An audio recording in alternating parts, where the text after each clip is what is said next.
Shalom saudara terkasih dalam Tuhan. Bahagia sekali bisa berjumpa kembali dengan saudara melalui program Renungan Harian Channel 5M. Sebelum kita mendengarkan lebih lanjut, saya ingin mengajak saudara-saudara berdoa terlebih dahulu. Mari siapkan hati, kita berdoa.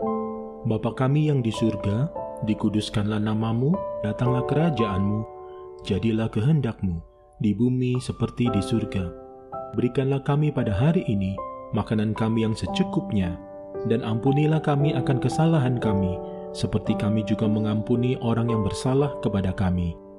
Dan janganlah membawa kami ke dalam pencobaan, tetapi lepaskanlah kami daripada yang jahat, karena Engkaulah yang empunya kerajaan, dan kuasa, dan kemuliaan, sampai selama-lamanya. Berkati firman-Mu ya Tuhan, dan renungan harian yang akan kami dengarkan ini, beri kami hikmat-Mu, supaya kami dapat memahami kebenaran firman-Mu, dan mempraktekannya dalam kehidupan kami saat ini. Terima kasih Tuhan. Dalam nama Tuhan Yesus kami berdoa, dan kami siap diberkati melalui episode ini. Amin. Renungan diambil dari Injil Lukas 24 ayat 16. Demikian firman Tuhan. Tetapi ada sesuatu yang menghalangi mata mereka, sehingga mereka tidak dapat mengenal Dia. Saudara terkasih dalam Tuhan, Alkitab mencatat ada dua orang murid Yesus sedang dalam perjalanan menuju sebuah kampung bernama Emmaus. Mereka berjalan sambil bercakap-cakap, membicarakan tentang kematian Yesus yang baru saja terjadi. Di tengah-tengah perjalanan, Yesus datang menghampiri mereka dan berjalan bersama mereka. Namun mereka tidak bisa mengenali bahwa sosok yang sedang berjalan bersama mereka adalah Yesus. Padahal mereka bukan hanya sekedar berjalan bersama, namun juga bercakap-cakap. Mengapa kedua murid Yesus tidak bisa mengenali keberadaan Yesus? Injil Markus memang menuliskan bahwa Yesus menampakkan diri dalam rupa yang lain kepada mereka. Namun meskipun demikian, seharusnya mereka bisa merasakan kehadiran Tuhan, karena belakangan mereka baru menyadari bahwa sesungguhnya hati mereka berkobar-kobar selama mereka berjalan bersama dengan Yesus dan mendengar bagaimana Yesus menerangkan kitab suci kepada mereka. Mereka telah kehilangan guru yang sangat mereka kasihi, dan mereka merasa kecewa karena sudah berharap banyak darinya. Mereka telah putus harapan dan tidak tahu lagi apa yang harus diperbuat untuk mendapatkannya kembali. Kekecewaan dan rasa putus asa mereka nampak dari perkataan murid Yesus yang berkata, "Padahal kami dahulu mengharapkan bahwa Dialah yang datang untuk membebaskan bangsa Israel. Tetapi sementara itu telah lewat 3 hari sejak semuanya itu terjadi." Perkataan para murid tersebut secara tidak langsung menunjukkan bahwa mereka sangat terpukul dan putus asa atas kematian Yesus di kayu salib. Pada mulanya mereka berharap banyak pada keberadaan Yesus untuk membebaskan bangsa Israel.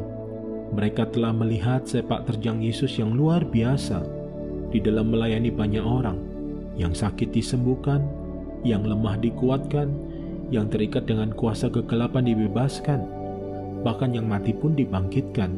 Yesus sungguh luar biasa. Namun semenjak Yesus berdoa di Taman Getsemani, semuanya seketika berubah. Ketika Yesus memutuskan untuk mengikuti kehendak Bapa, Yesus ditangkap, disiksa, dilecehkan, dan sampai pada akhirnya disalibkan. Dalam sekejap tidak tampak lagi kebesaran dan kedahsyatan Yesus. Murid-murid Yesus sangat terpukul melihat perubahan yang terjadi. Mereka putus asa atas situasi yang terjadi saat itu, sampai-sampai mata rohani mereka dibutakan, sehingga mereka tidak bisa mengenali Yesus yang sedang berjalan dan bercakap-cakap dengan mereka. Saudara terkasih dalam Tuhan, pada dasarnya Kristus sendiri yang membuat semuanya seperti itu, supaya mereka bisa lebih leluasa bercakap-cakap dengan Dia, dan supaya nyata bahwa firman-Nya serta pengaruh yang ditimbulkan firman-Nya itu tidak tergantung pada hadirat jasmaninya atau berkat-Nya yang begitu diagung-agungkan oleh para murid. Mereka sedang diajar untuk tidak bergantung pada Tuhan dengan cara seperti itu, hanya melihat secara fisik jasmani. Rasa putus asa atas kondisi yang ada telah menyebabkan murid Yesus mengalami kebutaan rohani. Bagaimana dengan kehidupan saudara? Apakah saudara sedang mengalami hal yang sama? Apakah saudara menggunakan berkat-Nya sebagai tolak ukur kehadirannya dalam kehidupan saudara? Apakah problem dan situasi yang saudara hadapi telah mengakibatkan kebutaan rohani, sehingga saudara tidak bisa menyadari kehadiran Tuhan dalam kehidupan saudara.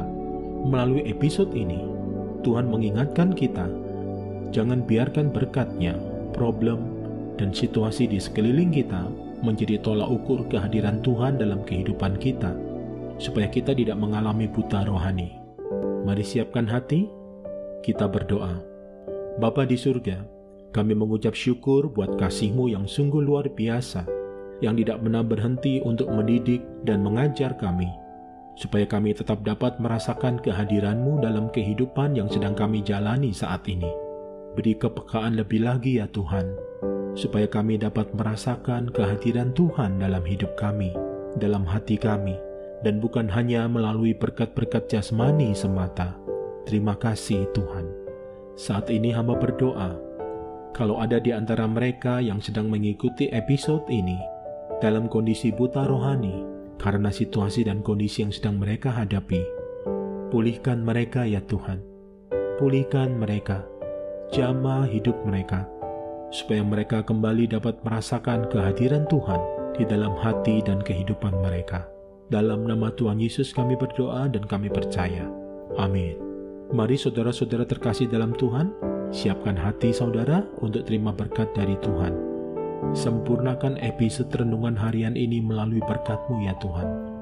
Terimalah berkat Tuhan, damai sejahtera, kasih karunia, berkat anugerah yang berlimpah-limpah di dalam nama anak-Nya yang tunggal Yesus Kristus Tuhan dan penyelamat kita, di dalam persekutuan yang indah, yang manis bersama dengan Roh Kudus, memenuhi kehidupan setiap kita, saudara dan saya saat ini, bahkan sampai Maranatha, Tuhan datang kembali menjemput kita, dan kita semua akan hidup memerintah bersama dengan Dia sampai selama-lamanya.